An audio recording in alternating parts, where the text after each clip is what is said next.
Bonjour Catherine. Catherine Berry est l'auteure du livre But You Are in France, Madame. Et j'ai le plaisir de pouvoir discuter de son livre avec elle. Ma première question est, qu'est-ce qui vous a inspiré à vouloir partir en France avec votre famille? Alors, bonjour Lise et merci de cette invitation. C'est un plaisir de pouvoir vous parler de notre aventure française. Énormément de choses ont sans doute inspiré le choix de mon mari et moi, mais il est possible que tout ait commencé à l'âge de 12 ans, lors de mon premier cours de français au collège. J'étais une élève sérieuse et il se peut qu'au début, je fus motivée plutôt par un désir de bien réussir mes épreuves ou avoir de bonnes notes. Peu à peu, une vraie fascination pour toute chose française s'est développée. Je suis toujours éblouie par ce qui est derrière les lettres, les mots et les phrases, mais pour moi, pouvoir parler une autre langue n'est pas que la capacité de lire, de communiquer. C'est la possibilité de voir le monde différemment et d'entretenir plus profondément avec des gens. Alors, je suis devenue prof de français et j'adorais ce métier. Mais quand mes enfants sont nés, les frais de scolarité et de crèche ici en Australie sont devenus trop importants par rapport à mon salaire d'enseignante.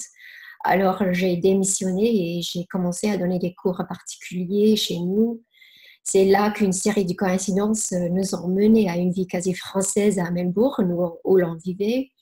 Et on a flirté avec l'idée d'une vraie vie française. Oh, wow.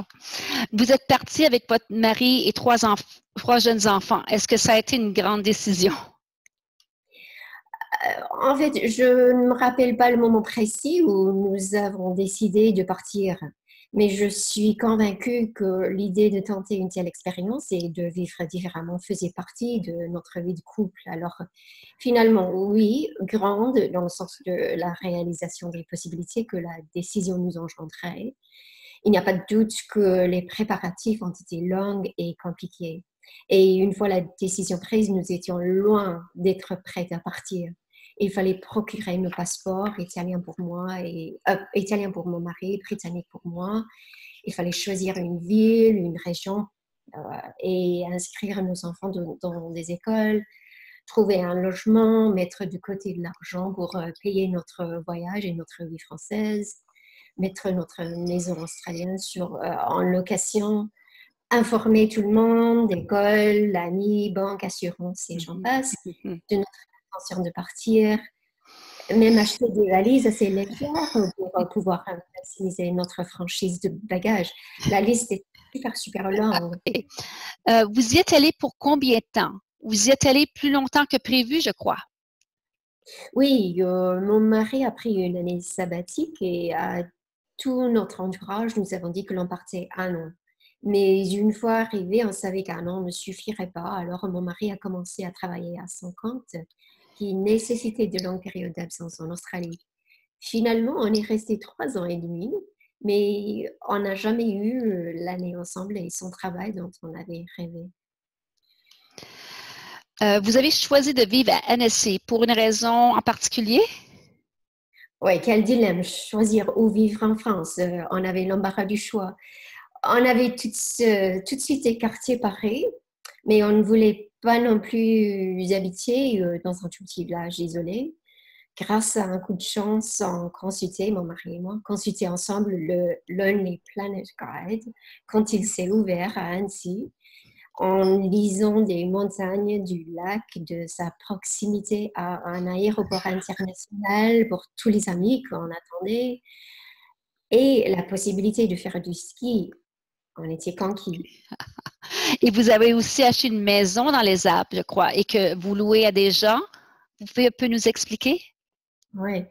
Ah oui, alors après nos 3 ans et demi, nous sommes retournés en Australie, mais mon cœur est resté en France.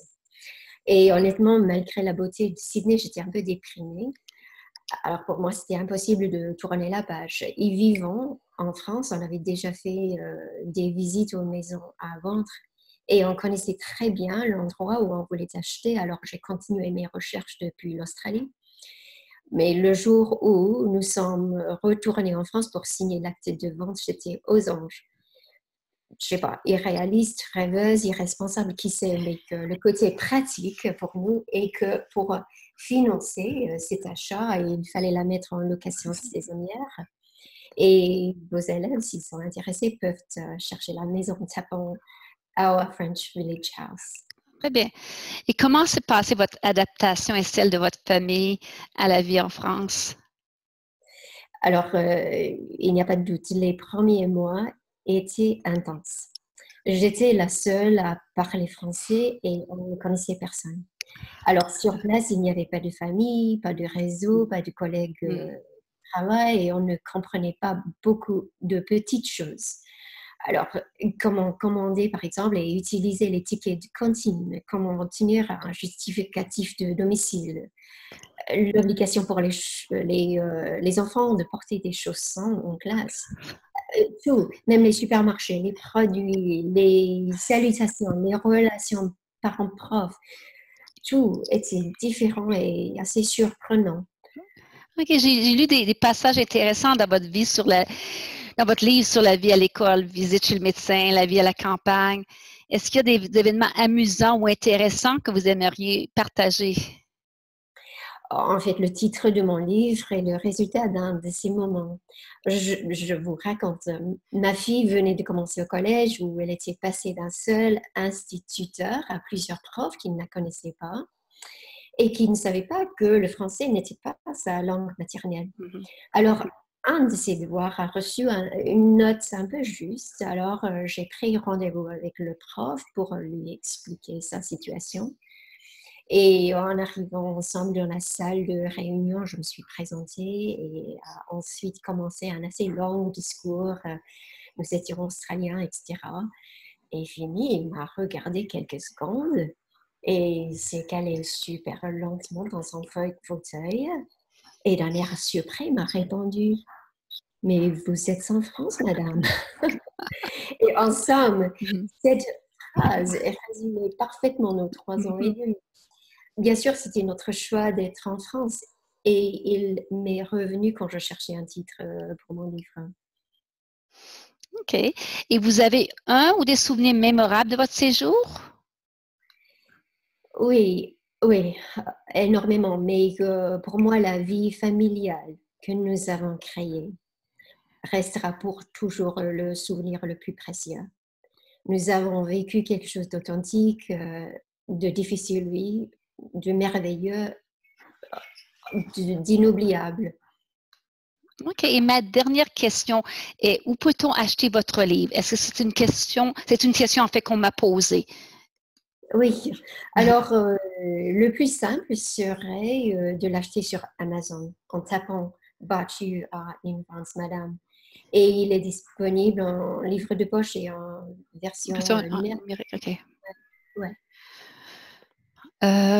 Ben, merci beaucoup de m'avoir accordé cet entretien et je dois vous dire que votre livre va sûrement intéresser beaucoup de gens qui veulent passer du temps en France. Merci à vous, Lise.